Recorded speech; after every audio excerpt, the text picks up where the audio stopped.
Assalamualaikum warahmatullahi wabarakatuh. Selamat datang kembali ke Maran Channel. So untuk video kelima, kita akan buat sembang kencang jawab spontan. Okey, saya dah soalan untuk ditanya kepada saya di sosial media. So saya dah letak soalan dalam box ni. So macam mana prosedur sembang kencang jawab spontan ni? Oh, fikir banyak oh. First time. Soalan responden daripada media sosial saya akan potong kecil-kecil, saya masuk dalam box ni dan saya akan jawab secara spontan lah. So jangan melengahkan masa, kita start. So dalam box ni ada 5 soalan. Saya dah baca soalan ni, tapi saya tak ada jawapan yang saya sediakan. 3 soalan yang ada kena mengena dengan dunia training dan 2 tak ada kena mengena, tapi saya cuba relate kan soalan tu dengan dunia training. Okey, kita mula.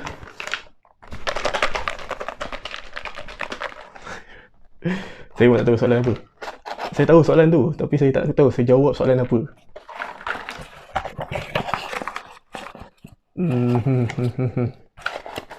Satu soalan. Main cakap seorang-seorang pun demo benda ni.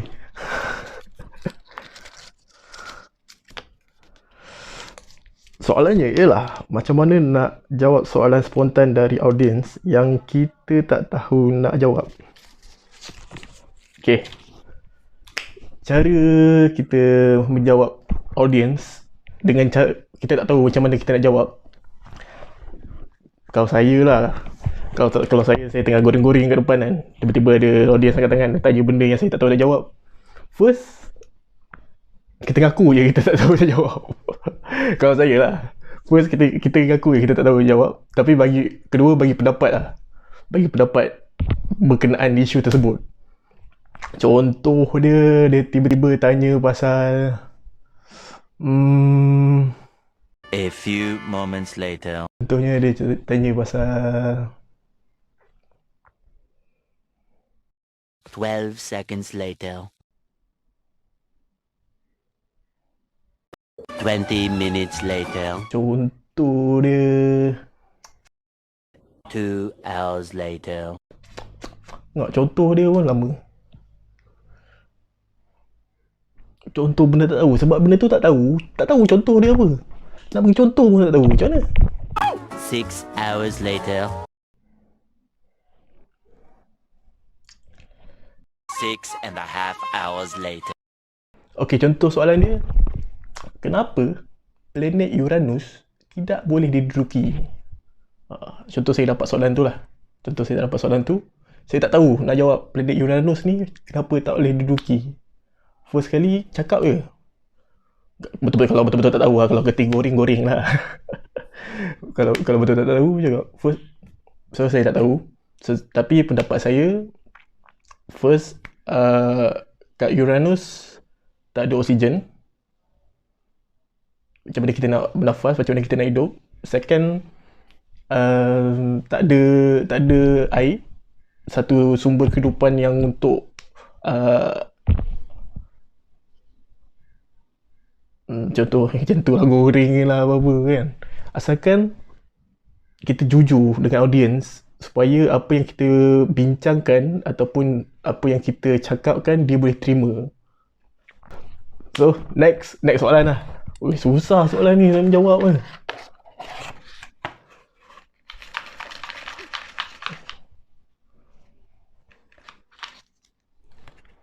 Kita buat satu episod 2 soalan lah. Susah soalan. Tengok baca macam dapat idea nak cakap apa semua kan. Dapat soalan spontan macam dia, susah pun jawab. Soalannya ialah soalan yang kedua. Dalam dunia training, anda apakah matlamat, visi, misi dan apa benefitnya? Seronok jadi cerita ni. Okay. Dulu saya first time masuk dalam dunia training waktu belasan tahun, betul lah, belasan tahun. Form 3, Form 4 saya dah join. Saya join dengan saya punya sifu, Tuan Haji Azlan bin Sambudan. Tuan Haji Nur Azlan bin Samudan. Sifu dalam dunia training. Form 4, Form 5 saya dah ikut lah. Saya dah ikut dia. Sebab walaupun tak dijemput, tapi saya tebalkan muka datang tak kan. Sebab dalam organisasi tersebut hanya yang terpilih saja yang boleh join. Contoh macam untuk conduct form 3, so hanya yang terpilih daripada form 5 atau form 4 saja yang boleh join ke camp form 3 untuk tolong Tuan Haji ni untuk conduct budak-budak lah. Sebenarnya saya tak terpilih pun masa itu form 4, form 5 lah. Saya tak terpilih pun. Dia adalah kawan-kawan yang lain kan. Tapi saya sebab atas minat, atas seronok mungkin, saya datang agak. Kembali pada soalan matlamat. Waktu tu matlamat saya nak seronok lah. Lebih pada seronok lah. Cakap dengan budak-budak, perempuan kan.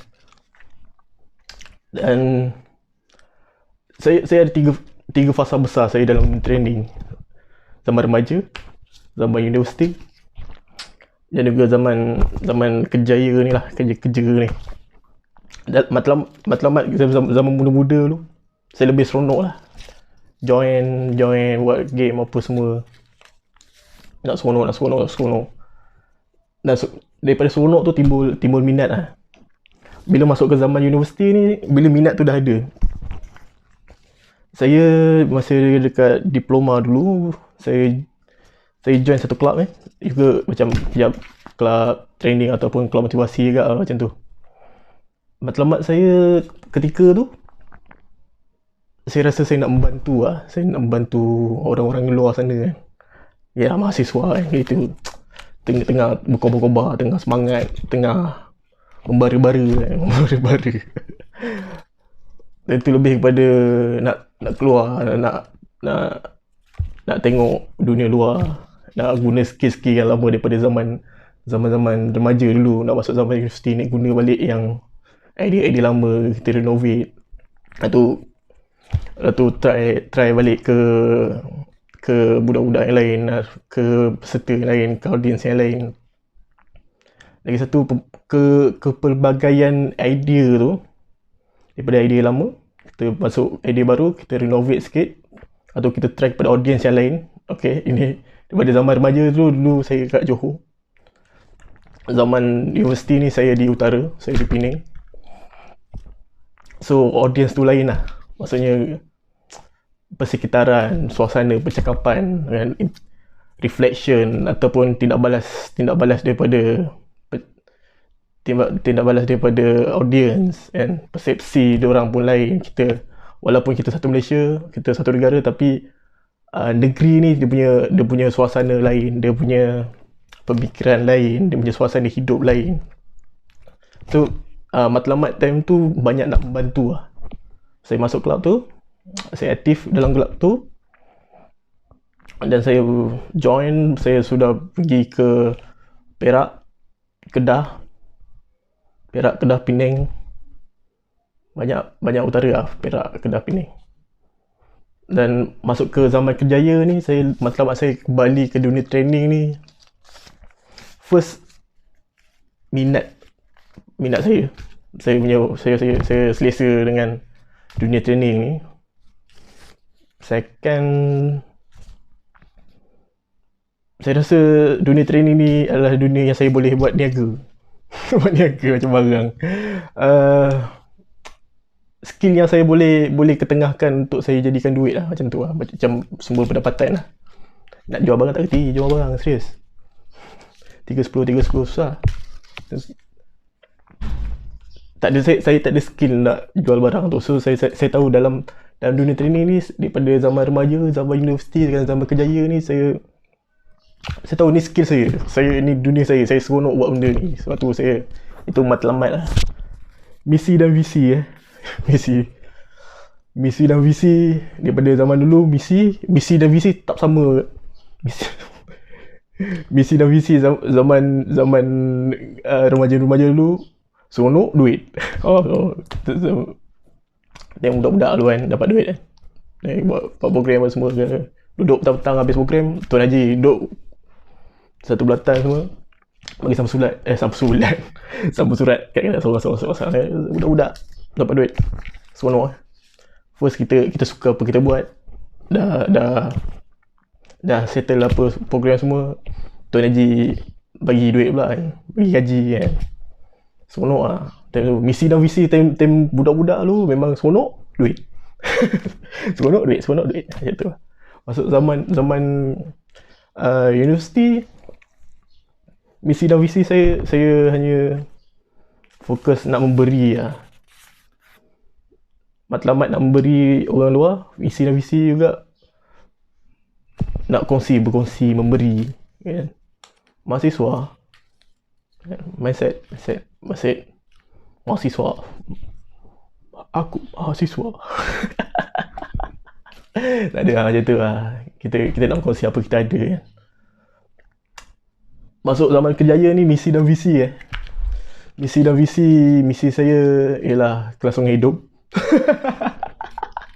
Macam sama. Misi saya adalah kelangsungan hidup. Kembali kepada apa bakat tadi Saya rasa lah ada bakat. Lepas tu visi saya nak tengok ramai lagi penggiat-penggiat trainer, motivator di luar sana yang muda-muda ni dapat. Saya tahu kat luar sana ramai lagi yang boleh ada skill kan. Ni mungkin dapat membantu sikit sebanyak kan. Saya buat channel YouTube macam ni kan, berburak macam ni supaya dapat idea ke macam mana ke kan. Itulah misi dan visi saya. Last question, apa benefit? Benefit zaman remaja lu, benefit lebih kepada mata duitan sikit lah budak-budak. Lebih kepada duit lah. Tapi saya seronok juga buat time zaman remaja dulu. Kawan-kawan ramai kan. Kita rapat dengan orang lebih tua, lebih berusia. So kita dengar dia orang borak kan. Tuan Haji borak dengan abang ni, borak. So kita mindset kita bukan mindset remaja time tu lah. Kita dapat apa benda yang dia orang borak tu, kita boleh tangkap idea-idea dia orang dalam dunia training kan. Dalam satu konsultan lain kita boleh bezakan yang konsultan ni macam ni, konsultan ni macam ni. So daripada pemborokan diorang tu, so kita dapat idea, satu penambahan ilmu. Masuk zaman universiti,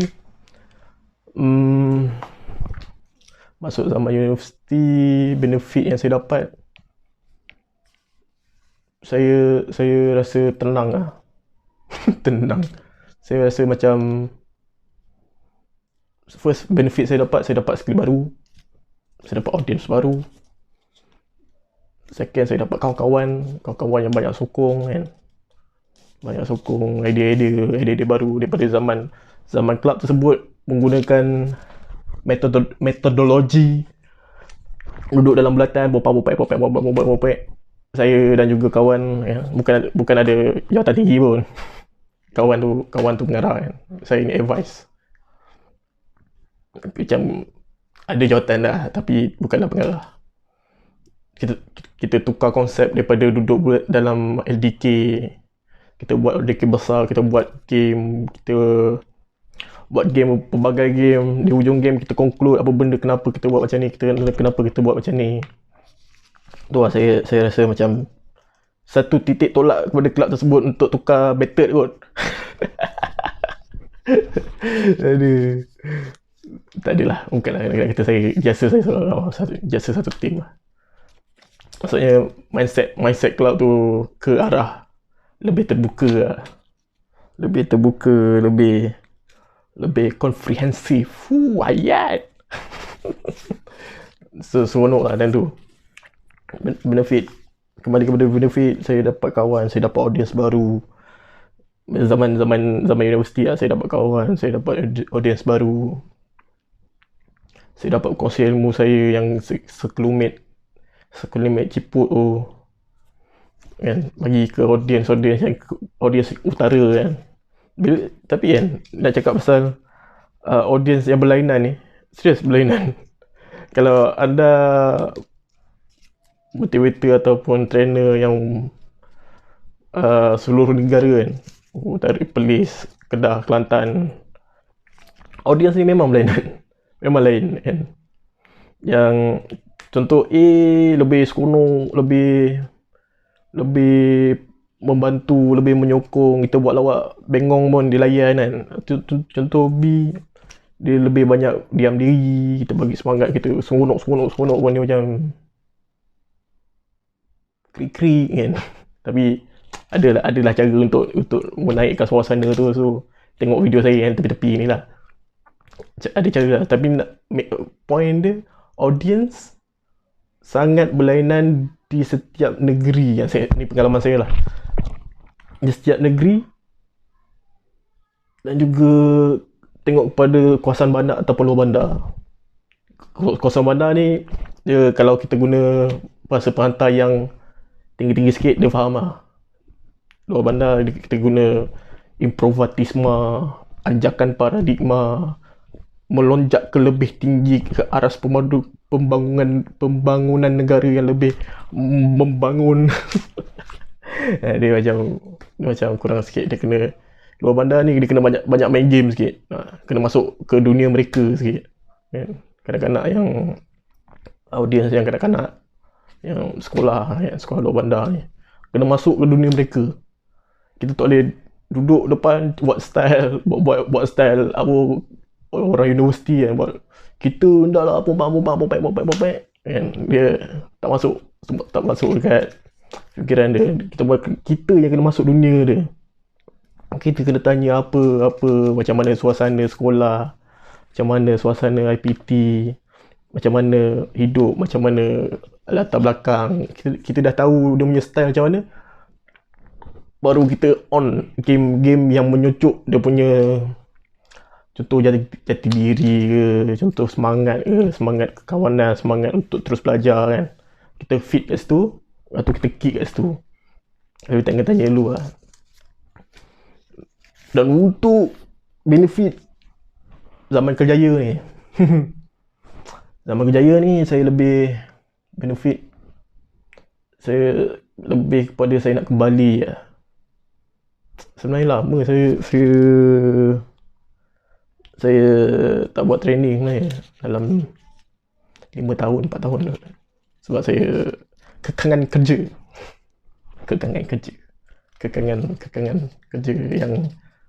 yang kau satu had jalan. Isnin satu had jalan. Tak nampak kan macam mana, tak nampak macam mana company lama kan.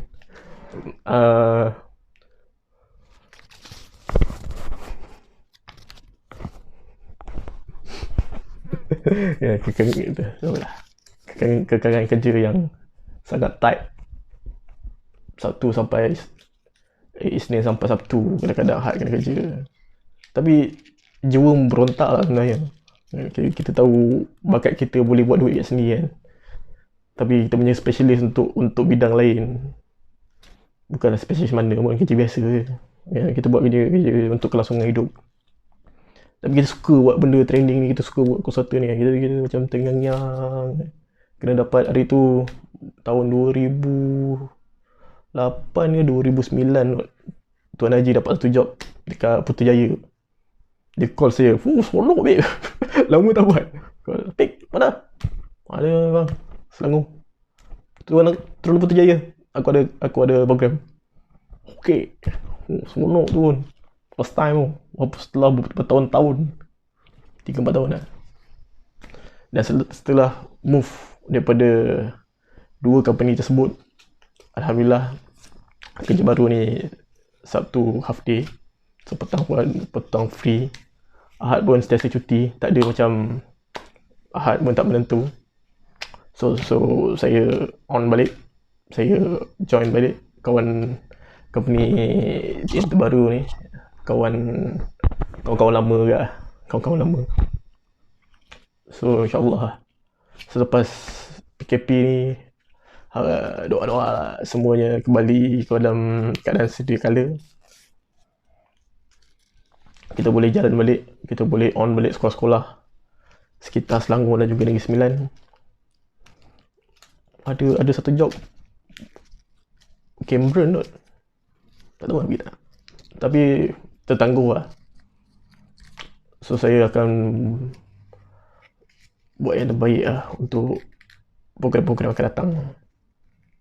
Semangat sangat.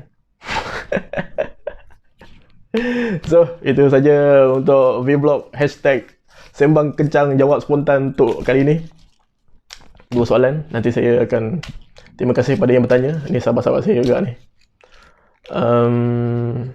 Jangan lupa like, komen dan subscribe. Terima kasih.